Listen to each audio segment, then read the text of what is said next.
I'll even say this, even in the midst of suffering, someone who does not live in union with God with all this light is not unhappy.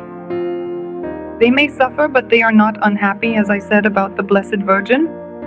Do you think the Blessed Virgin was unhappy at the foot of the cross? Did she feel miserable and desperate? No, she knew. What she wanted was to understand what was happening, and in a certain sense, she was happy to be cooperating with Jesus in the salvation of all of us. So what is it? And here we come to this point. What is the difference between the sufferings of Jesus and the Blessed Virgin and our own? To be honest, they have a distinctly unique manner of suffering than we do, and a completely different way of perceiving the world around them. And in Luisa, there are several chapters about this. Let's read one, because I believe suffering is an everyday thing, just like eating. As I was saying, there is no person in this world who doesn't have some kind of suffering. Why? And let's see why. Let's connect this with what I was saying earlier in another talk. Because God already has His plan. So when man strays from His plan, for example, when someone becomes too attached to riches and the perishable things of this world, then God acts in a certain way, maybe with some light, with an invitation to a retreat, or who knows what else, to help that person understand that they are seeking happiness in the wrong way, that their goal is mistaken. That is not their true purpose. Their purpose is to one day reach God, to live in Him and be happy in Him. So since God sees that we don't understand through gentle means, so to speak, He says, well, let's try a stronger shake, and He allows or sends us some little crosses of disappointment, so that we realize that we are not finding happiness where we thought we would. And even if we get what we wanted, if it is something outside of God, our heart is left disillusioned, bitter, empty, and not happy. Someone seeks happiness in riches and ends up disillusioned by them. Sometimes God allows it, a little cross of poverty, so that we see that is not the way. Someone may also experience or a little cross of being out of work for a while. It is God's mercy to bring us back to His path and His plan. A little cross of slander from someone against us. So that we become disillusioned with creatures and do not love them for their own sake, but as instruments of God for our good. That is why God allows us to be disillusioned by a creature, perhaps by someone very dear to us, who does something to us, who leaves us, makes us feel bad, makes us feel pain, in order to disillusion our hearts from the things and people of this world, and to turn us back to our purpose and lift our eyes to God.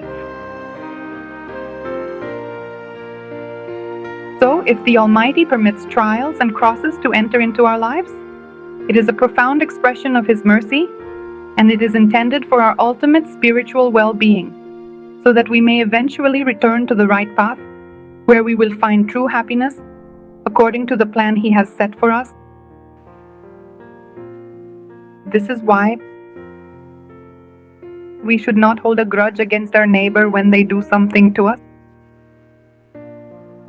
Because if we look at things from this point of view, it is God who allows our neighbor to do something to us. I don't know, a slander, a betrayal,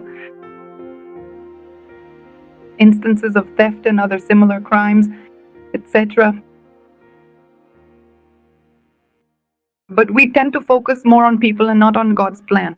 We put our attention on people, and then why did that person do it?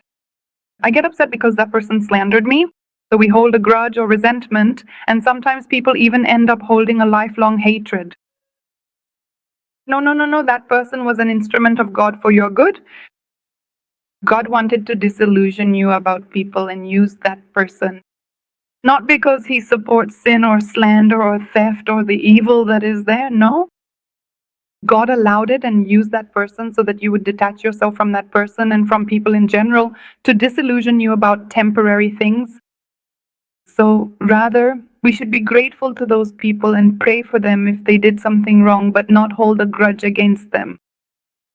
See in them the instrument of God for our spiritual good. This is how Jesus taught Louisa. Let's say, come on, if someone hurt you, erase their face, or rather, don't see that face. See that behind that person is God, and that God has a plan, and that's why He allowed that cross for you. So it's better to say, Thy will be done, Lord. Help me understand what your will is in this. I won't rebel, and I want to do it according to you. I won't hold a grudge against that person because, yes, it hurts in the moment and all, but I don't want to focus so much on that person, but rather on the plan you have for me. And to use that cross for our spiritual good while also praying for that person.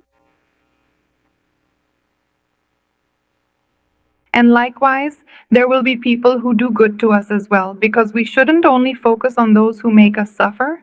How many people in our lives have done us good, from whom we've received some benefit? Our fathers, our mothers, even if they have their flaws. But God used them to bring us into this life so that we could fulfill this plan,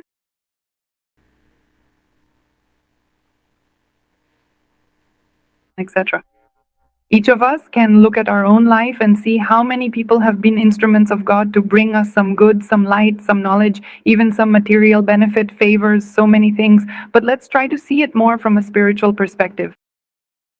Even the people who have helped us with some favor, perhaps, well, it is God who, through those people, is also loving us and is giving us that to see if through a favor we might also lift our eyes to heaven. So, in the case that someone does us a kindness, we shouldn't cling to people either, because that's not how it is. We should thank them, yes, but above all, see the hand of God through those people. God is the author of that good as well.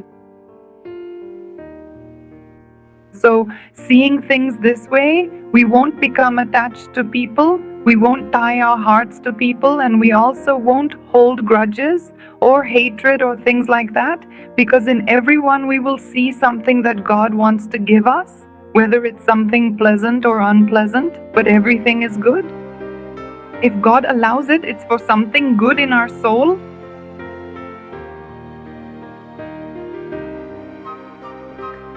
This also means learning how to recognize and understanding our neighbor through the eyes of God.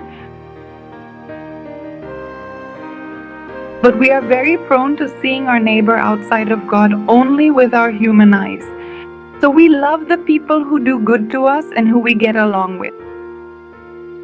And we distance ourselves from people who in some way have caused us some pain.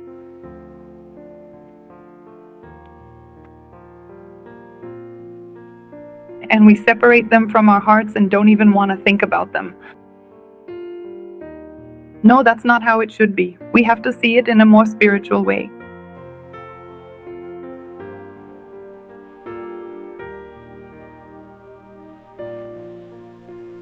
So in this chapter, the Blessed Virgin Mary is going to teach Louisa exactly how her divine Son Jesus Christ and His Most Holy Mother suffered together, so that when we are faced with our own suffering in this life, we can approach it with the same grace as they did and truly learn to suffer in their most holy and divine way.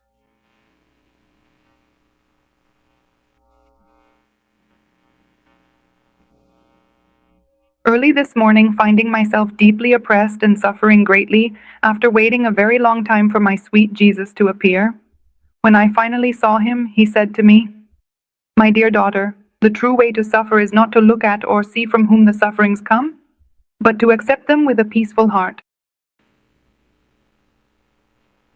Nor what things are suffered, not to see either from whom the sufferings come, nor what things are suffered."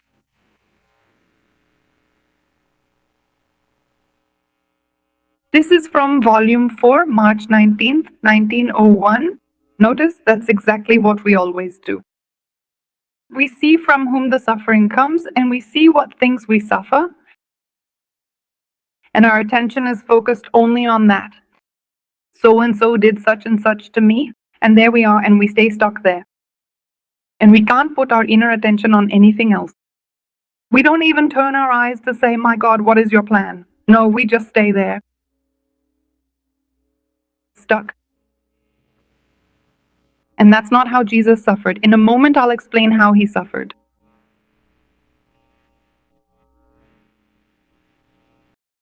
The most profound and authentic way for a person to experience suffering is not merely to observe the individuals from whom the sufferings come, or the nature of the things that are being endured, but rather to focus intently on the ultimate nature of the good that should come from suffering.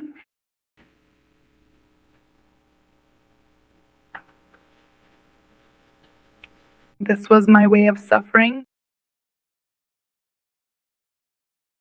I did not see either the executioners or the suffering itself.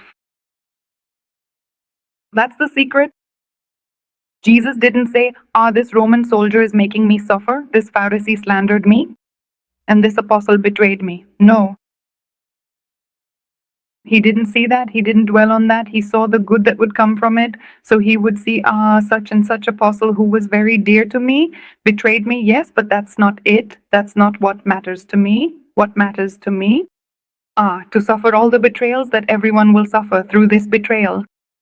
To give them the strength to live in a divine way, to be able to find salvation there. So by suffering this betrayal, I am going to do an immense good. I want to suffer it willingly. And no, there was no reason to hold a grudge against Judas, because his attention was not on that, but on the good he would obtain by suffering this.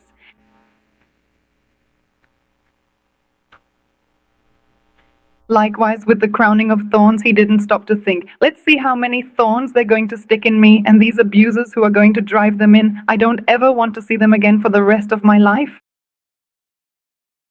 No, his attention wasn't on that. What he saw in this crowning with thorns was a way to make amends for so many bad thoughts, and to offer the Father a good divine thought of glory for every bad thought.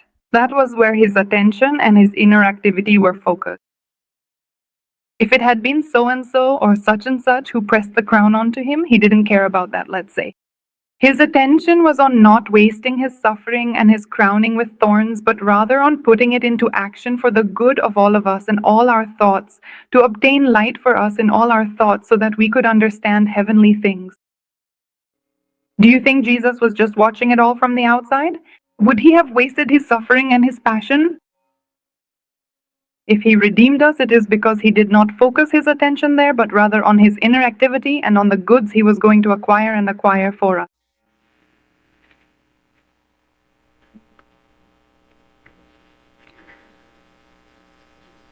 The true way to suffer is to see the good that should come from suffering, and not to look at who the suffering comes from or what is being suffered. This was my way of suffering. I did not witness either the executioners or the suffering, but I focused on the good I truly wanted to do. Through my suffering,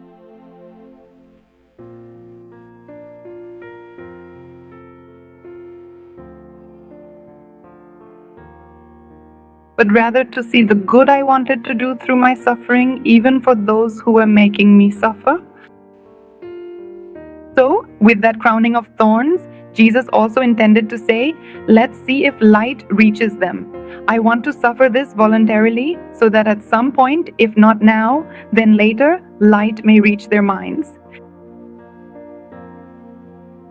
And maybe they were converted later on because Jesus also offered those sufferings for them and for the good of his very executioners. So much so that when Jesus died, many of them saw the light, didn't they? They beat their chests realizing truly this was the Son of God. Why? Because Jesus offered those very sufferings, which they themselves were inflicting on him for their sake. And in this way, he obtained for them the graces to understand, the graces of conversion and repentance.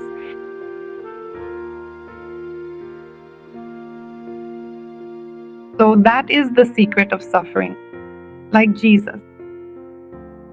I think we should even memorize this, because when the moment comes, we tend to forget, and that's exactly when we need to put it into practice.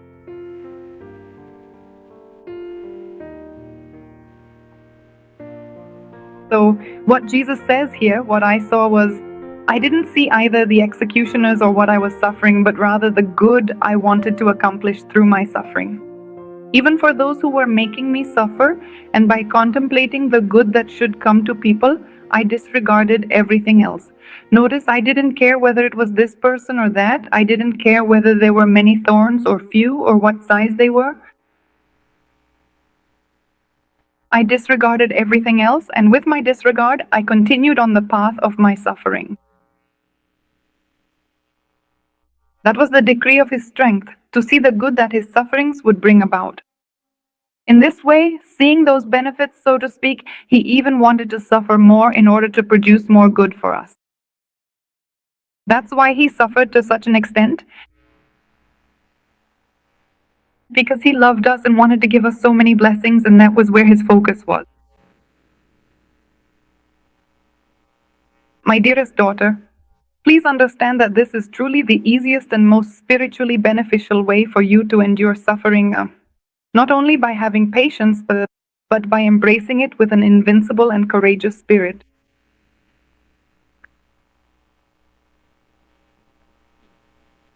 Now, what does he do with Luisa? Well, in the different volumes, he reveals more and more to us each time, more blessings that one obtains through suffering.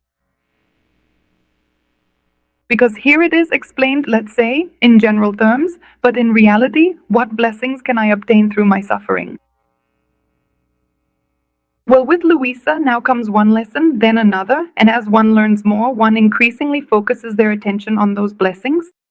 And the human aspect of suffering, the physical part or what we see with our material eyes, gradually disappears more and more. And we begin to see suffering more with spiritual eyes, its spiritual aspect, the blessings it produces within us. As I tell you, to return us to a certain path, to detach us from earthly things, as initial effects, but there are thousands more within ourselves. What else does suffering produce? In others, how many people my sufferings can help, bringing them light, converting them, leading them to a very high level of holiness. Our sufferings can produce good for others and for ourselves, and also for God, and then for our eternal happiness. Because, as I said earlier, if for every act, even every breath, God has determined a special happiness, if we unite ourselves to Him in those acts, then also in suffering. A suffering, no matter how simple or how great it may be, if we live it in union with Jesus, in His will, we connect ourselves to the very suffering of Jesus, and then we receive everything. All the good that His suffering produced, universal goods, infinite goods for everyone, not just for a very few people. And among those goods is that special happiness that God had determined for that act. So it may be that here we cannot feel that happiness produced by that suffering, but in heaven we will, because in heaven suffering will be taken away, and the happiness contained in that suffering will remain. And we will be happy forever, and we will thank God for having given us the opportunity to suffer that thing, because now that is what is producing the happiness and the special glory.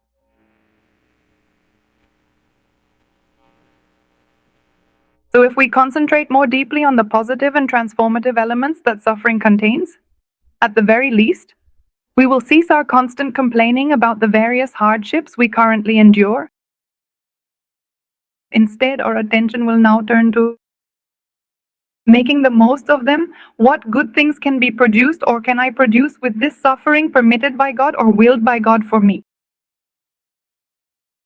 And that is easy to find, as I said, in those teachings and above all in Jesus.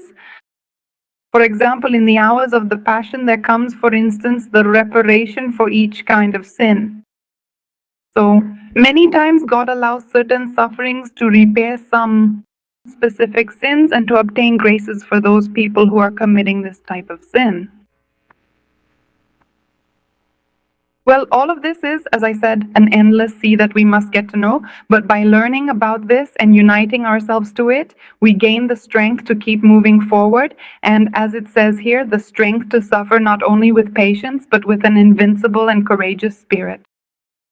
As Jesus suffered, making our own all the goods contained in the life of Jesus, because we have already united ourselves to Jesus and want to live with His same will and His same life. So we have to go through or take on all the acts of Jesus with our own acts. When we pray in the divine will, we take the prayers of Jesus into our own prayers and give them His form, His value. When we breathe in the divine will, we take the breaths of Jesus. But also, let's see, suffering, When we suffer in the divine will and in union with Jesus, we begin to take from his sufferings and from his goods.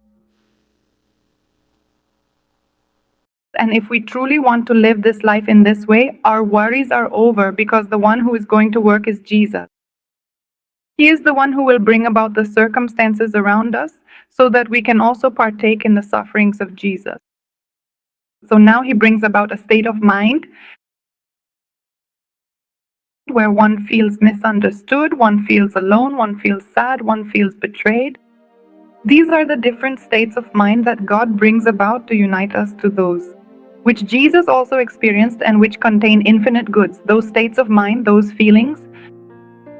So instead of asking ourselves, oh, why do I feel this way? We begin to unite ourselves. How terrible. So we're just looking at the outside that I'm suffering and the suffering, I'm feeling this way, and that's where we stay. No, let's look higher. Let's open the eyes of our soul and see what goods does God want to give me with this state of mind. Well, to begin to receive these goods, I have to unite myself to Jesus, to his will. So we unite ourselves to his will. What? Did Jesus go through this? Yes, he did. So then just thinking about that, that's meditation. When did he go through this? What blessings did he obtain for us? Well, I also want to unite myself to that. There is a chapter, well, there are several chapters, but one comes to mind from Luisa that says, "My daughter, when the soul surrenders herself to me and lives in my will, it is no longer she who is suffering, it is I." So she can say, Jesus is oppressed if she feels oppressed. Jesus is sad if she feels sad. Jesus is alone if she feels alone. It is Jesus who wants to share these states of mind with us so that we may accompany him and receive all the goods contained in that state of mind, and produce all the effects that they also contain for others, for ourselves, and for God. In a word, all our sufferings from now on are treasures that God is giving us for eternity and for everyone else. How is it possible that we keep complaining? Actually, no, we should all be truly thanking God for everything.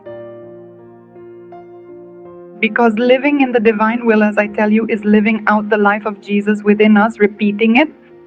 But what can we do? Well, we can set the intention and give all our will. Who is the one who is going to work? It is Jesus. Jesus is the one who brings about all those circumstances. It is also true that it is our Lord who does this work, and many times we can't explain why we feel a certain way. Sometimes someone snubs us and we hardly feel anything, and other times they belittle us and we feel bad. So it's not so much about whether the person does something to us or not. Let's take our eyes off that. It's that Jesus wants to share that with us at that moment. We still need it. That nuance, that happiness, and God wants to give it to us. Because at the end of our lives, he wants our life to be complete and perfect like his, so he can share with us everything he contains. That's why now it's one thing, now another.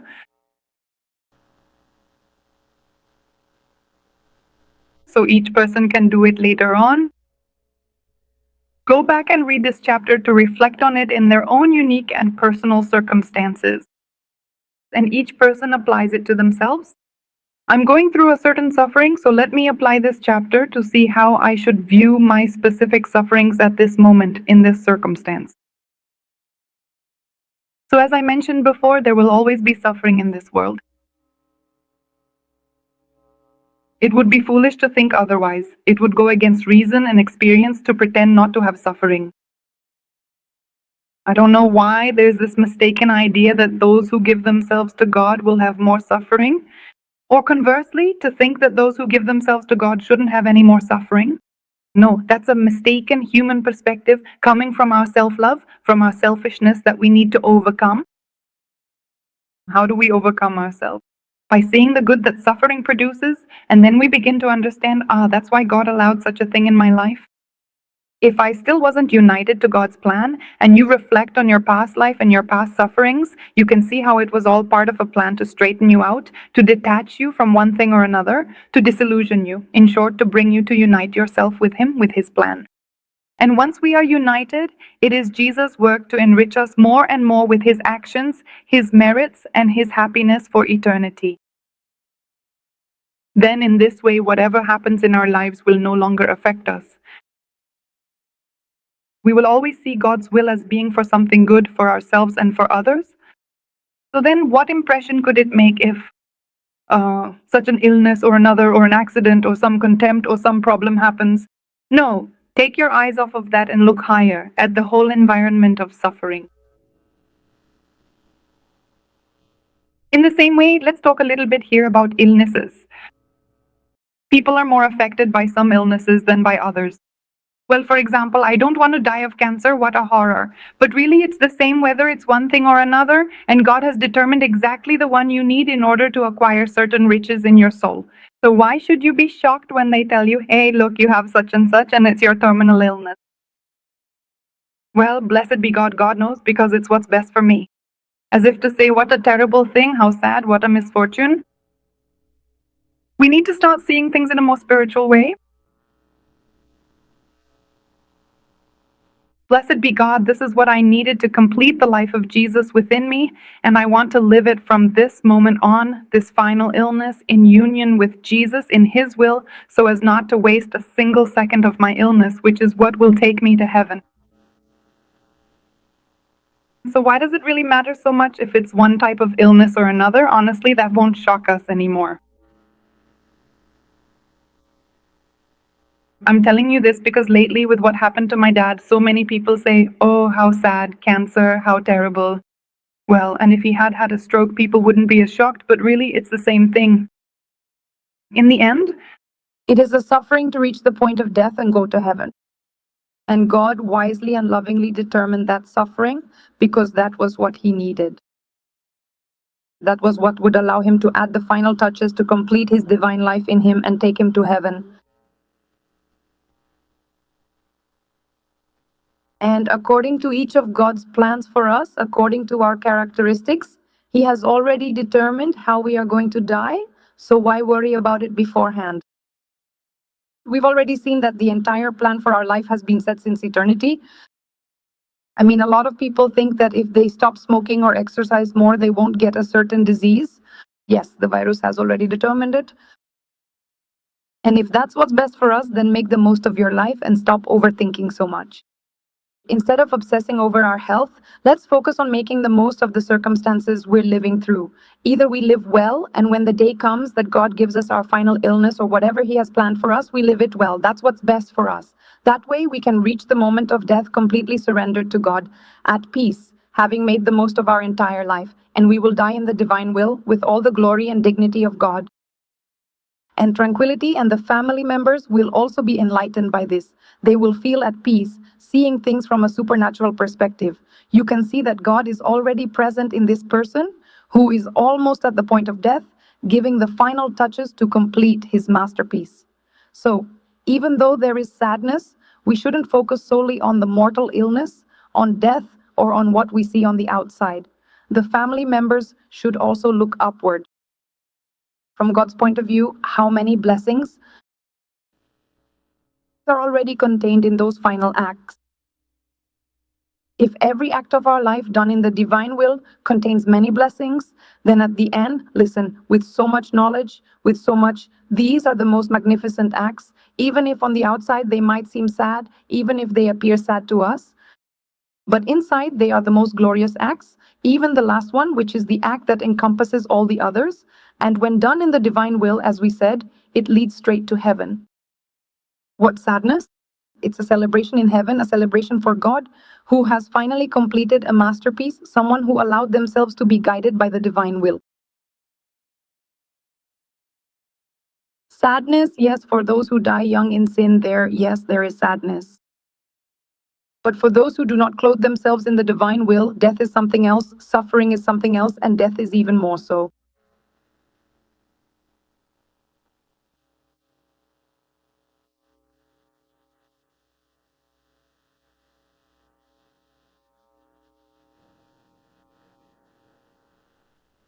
Well, then just look at how different the perspective on suffering and death is.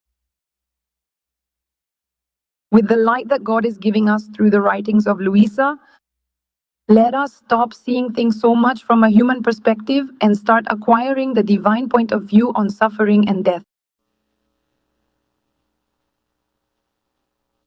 And for this, we have abundant material in Louisa, which, when well meditated upon, gives us much light and many other effects. Peace. Even joy within suffering, there is this inner joy of saying, well, a work of God is being completed and everything is for the good. This greatly reduces human feelings in the face of illness or death. I'm not saying it eliminates them completely, otherwise, where would the point be? If that spiritual perspective were to completely suppress pain, suffering, how do we connect to the suffering of Jesus? There has to be at least a little bit of suffering, right? In order to receive the goods produced by the sufferings of Jesus. But what a difference it is to suffer in this way compared to suffering in a merely human way without all this spiritual vision, with the eyes of the soul blind.